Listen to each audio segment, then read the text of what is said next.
Voilà, donc après avoir parlé des Novalthusiens, premier ennemi de la décroissance, premier concurrent de la décroissance économique, économisante et socialisante, je vais parler des néo-activistes et faire une petite, disons, un petit commentaire sur l'individualisme. Donc les néo-activistes, c'est un peu, en fait, c'est les ennemis du collectif. Quand on lit la décroissance, on voit qu'ils critiquent beaucoup un peu tous les autres mouvements. Et aussi, ils parlent du manque d'engagement des jeunes. C'est un peu la BD qu'ils font, je sais pas, sur Steph ou je sais pas quoi.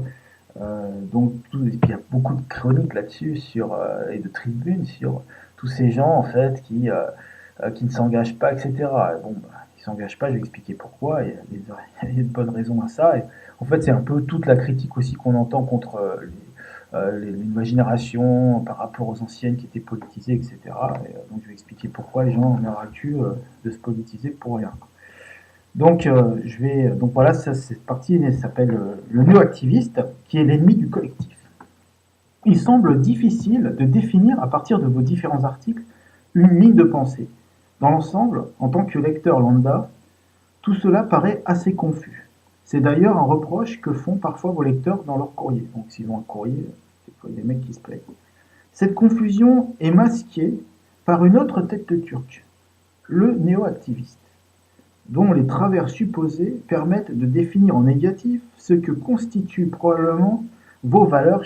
Vos valeurs. Schématiquement, vous décriez l'individualisme, donc ça revient souvent, et que vous appelez le consumérisme des esprits, une belle formule, qui empêcherait toute prise de conscience et toute réaction.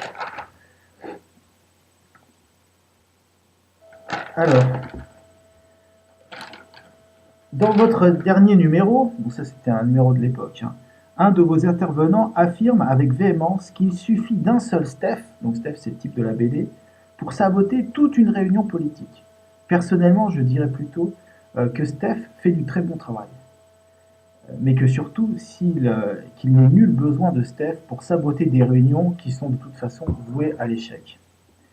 De toute évidence, il pourrait s'écrire des tomes pour dénoncer la vacuité de cette politique en réunion organisée, réglée, dirigée, s'écrire des insurrections qui viennent dans toutes les langues sans que faiblisse cette fascination pour l'organisation, l'encadrement et la hiérarchie.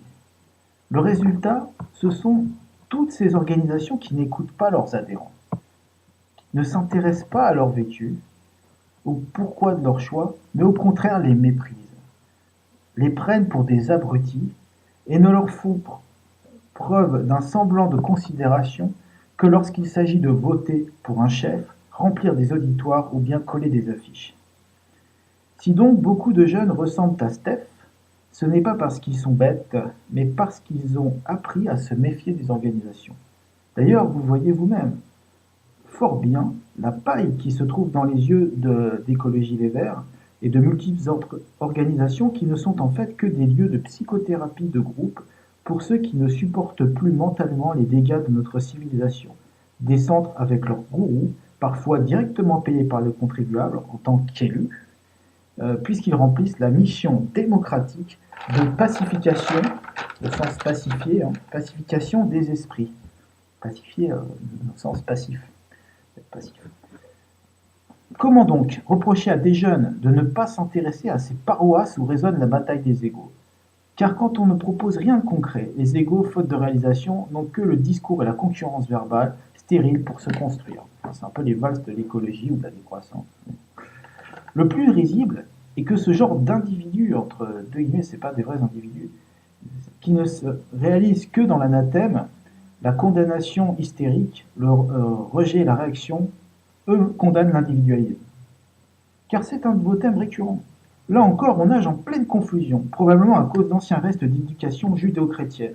On constate d'ailleurs la même intensité dans votre fascination pour la valeur travail, ce que vous développez volontiers, souvent. Cette condamnation de l'individualisme est une constante des théoriciens du collectif. Pas toujours très collectif dans les faits, d'ailleurs. Marx a par exemple développé en grande partie sa pensée en réaction au manifeste individualiste de Stirner. Je ne vais pas ici développer une analyse qui nécessiterait 10 bonnes pages de plus, c'est déjà assez long. Pour schématiser, vous confondez individualisme et égoïsme, deux concepts presque opposés. L'individualisme est un fait de nature. Nous naissons individus, ou du moins dotés de la faculté, il n'y a pas très peu de si à moi, hein, ou du moins dotés de la faculté, la possibilité mentale et surtout la motivation profonde euh, de nous individualiser, de porter un projet original et individuel personnel. C'est ce que la nature met au sein de chaque animal et qui s'exprime souvent très fortement, sauf chez certains insectes dits sociaux, ce que nous ne sommes pas. L'individualisation est la clé de notre adaptabilité. De plus, nous ne sommes pas des animaux, des singes sociaux. Durant 100 000 ans, nous avons vécu en petits groupes d'individus, groupes où l'autonomie était une caractéristique cruciale pour la survie, au même titre que la coopération.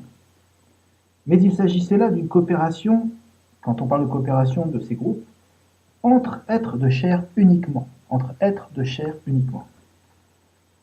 Les sociétés sont des groupes plus larges que la tribu.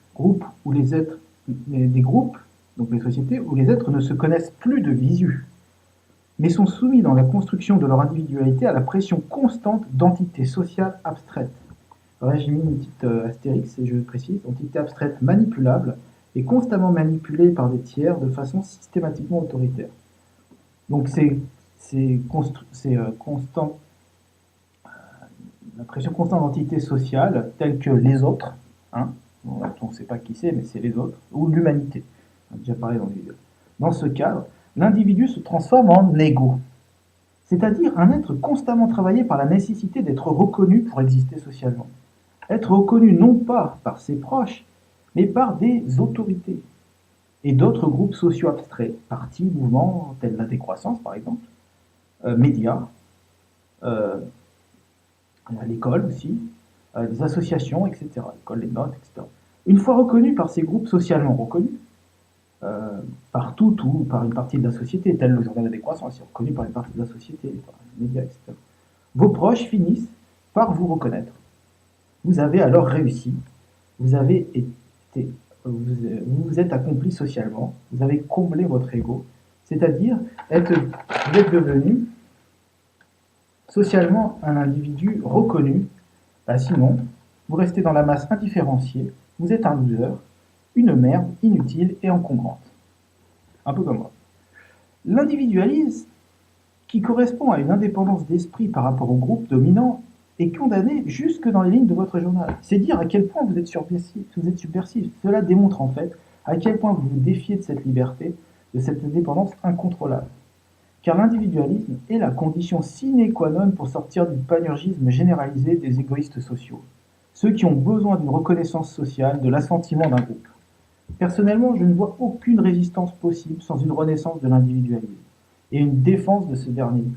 L'individualiste a son propre monde intérieur, sa propre vision du monde, sa propre façon d'établir des rapports directs avec la nature et les autres membres de son espèce.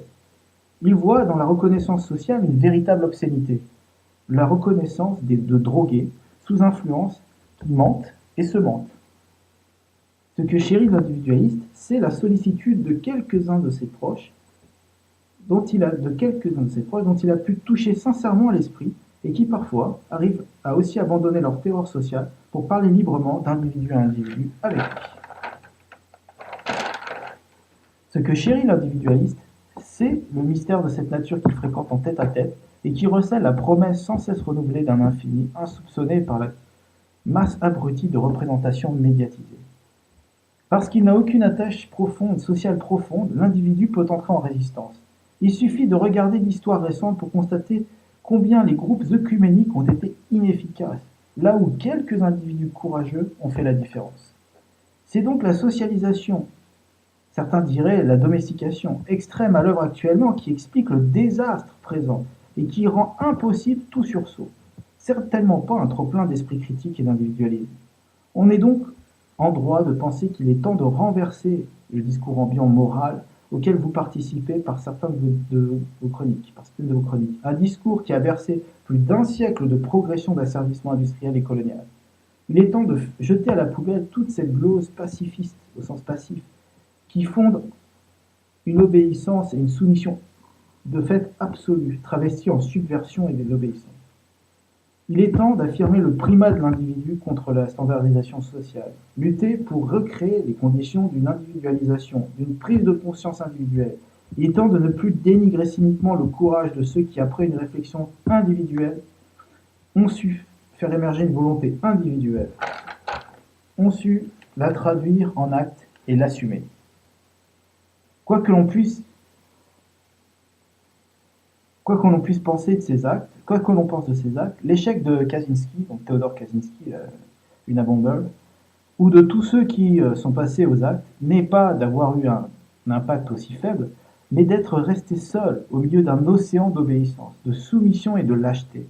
L'échec, la conclusion profondément pessimiste de tout cela, c'est que parmi les milliards d'êtres qui voient continuellement leurs conditions de vie matérielle et mentale se dégrader, leurs ressources vitales polluées et pillées, aucun n'a plus le courage ni la présence ou la force suffisante pour se révolter.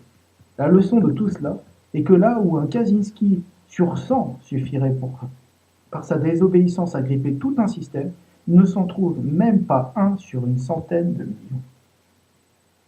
La leçon de tout cela est que 2 siècles de formatage industriel, d'éducation populaire, entre guillemets, qui n'est autre qu'une propagande de masse, nous ont transformés en clones bien obéissants, bien dressés.